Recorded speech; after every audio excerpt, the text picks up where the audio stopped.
வணக்கம், welcome back to my channel. இன்றைக்கி நம்ம பொட்டேட்டோ சீஸ் பால் செய்ய போகிறோம். இது குழந்தைங்கள்லேருந்து எல்லாருக்குமே ரொம்பவே பிடிச்ச ரெசிபி. இதன் செய்முறையை எப்படின்றத இப்போ நம்ம பார்க்கலாம்.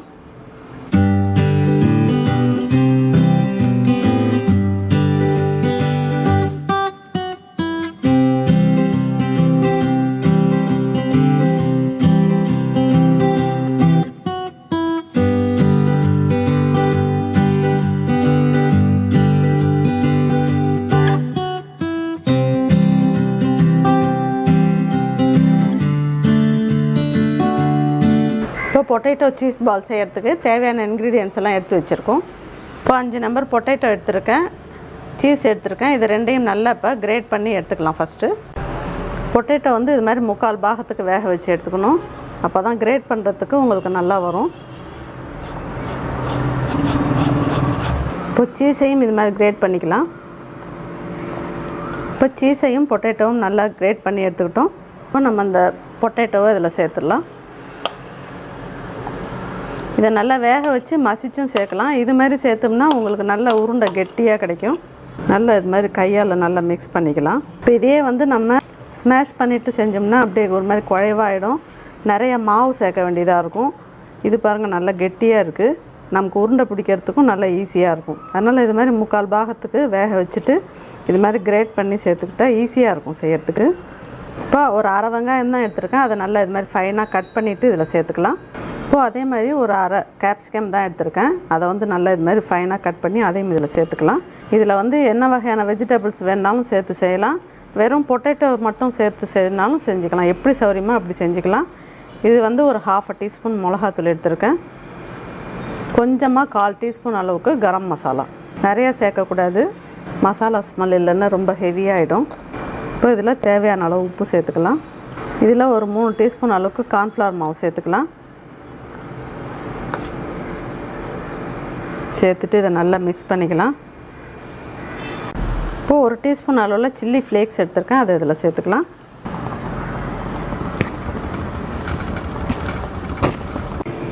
இதில் கொஞ்சமாக கொத்தமல்லி இலை நல்லா ஃபைனாக கட் பண்ணி போட்டுக்கணும். இப்போ இதில் 1 டீஸ்பூன் அளவுக்கு எண்ணெய் சேர்த்துக்கலாம்.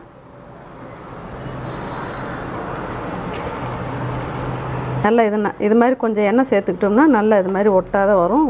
உருண்டை பிடிக்கிறதுக்கும் நமக்கு நல்லா வரும். இது எல்லாத்தையும் உருண்டை பண்ணி எடுத்துக்கலாம்.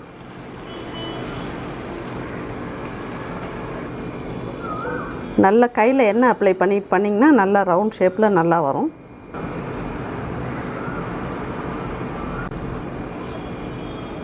இதே மாதிரி ஒரே ஷேப்பில் நம்ம எல்லாத்தையும் ரெடி பண்ணி எடுத்துக்கலாம்.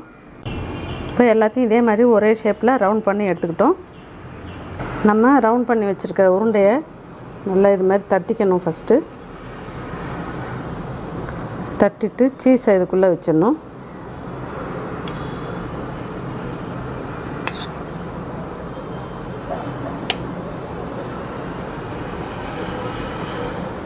வச்சுட்டு இதை நல்லா ரவுண்ட் பண்ணிக்கணும்.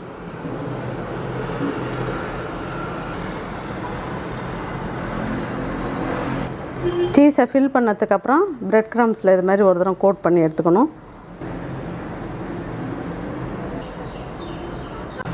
இதே மாதிரி அடுத்த உருண்டையும் இது மாதிரி தட்டிக்கணும். வடை மாதிரி இதில் சீஸை ஃபில் பண்ணிக்கணும்.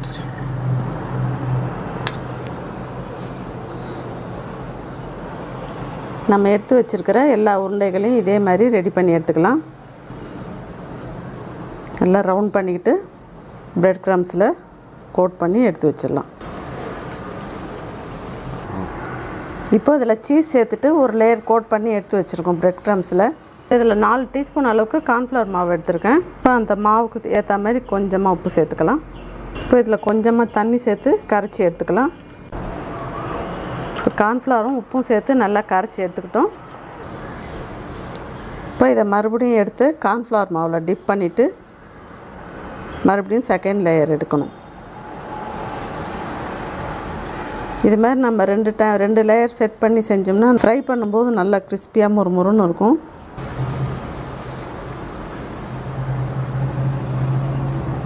இதே மாதிரி நம்ம எல்லாத்தையும் கார்ன்ஃப்ளவர் மாவில் டிப் பண்ணிவிட்டு பிரெட் க்ரம்ஸில் கோட் பண்ணி எடுத்துடலாம் செகண்ட் லேயர்.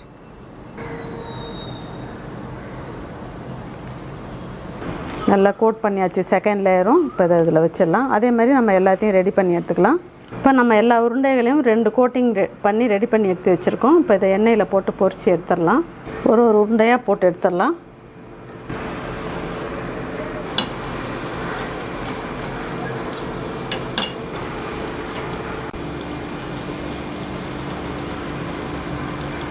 நம்ம உருண்டைகளை இதில் போட்ட உடனே மிக்ஸ் பண்ண வேணாம். ஒரு நிமிஷம் விட்டுட்டு திருப்பி போட்டோம்னா நமக்கு அந்த இதெல்லாம் உதிராத இருக்கும், பிரெட் கோட்டிங்லாம் உதிராத இருக்கும்.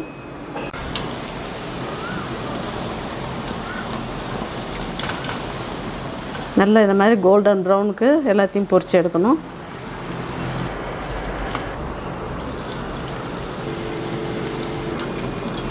அருமையான டெலிஷியஸான ரெசிபி இது. குழந்தைங்களுக்கெல்லாம் ரொம்ப ரொம்ப பிடிக்கும். இப்போ வீட்டில் இருக்கிற நேரத்தில் இந்த மாதிரி செஞ்சு கொடுத்தோம்னா ரொம்ப விரும்பி சாப்பிடுவாங்க. நல்லா இதே மாதிரி ஸ்லோ ஃபயரில் நிதானமாக குக் பண்ணணும். இதே மாதிரி அப்படியே ரோல் பண்ணிக்கிட்டே இருக்கணும் நல்லா வெந்ததுக்கப்புறம். அப்போ தான் உங்களுக்கு கலர் வந்து யூனிஃபார்மாக கிடைக்கும். இப்போ இது ரெடி ஆகிடுச்சு, எடுத்துடலாம்.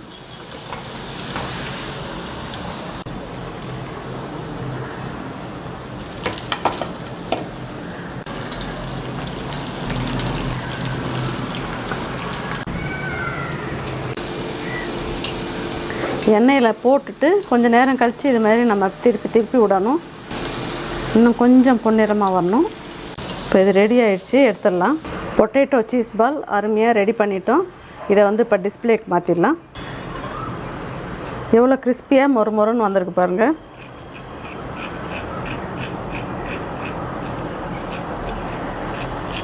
ரொம்ப டெலிஷியஸான டேஸ்டான பொட்டேட்டோ சீஸ் பால் செஞ்சுருக்கோம். இது வந்து குழந்தைங்களுக்கெல்லாம் ரொம்ப ரொம்ப பிடிச்ச ரெசிபி. இந்த டைமில் நீங்கள் வீட்டில் இருக்கிற குழந்தைங்களுக்கெல்லாம் இதே மாதிரி இந்த மெத்தடில் செஞ்சு கொடுங்க.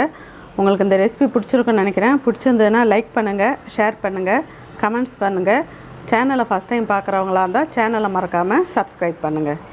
தேங்க்யூ. இதை கட் பண்ணி பார்க்கலாம்.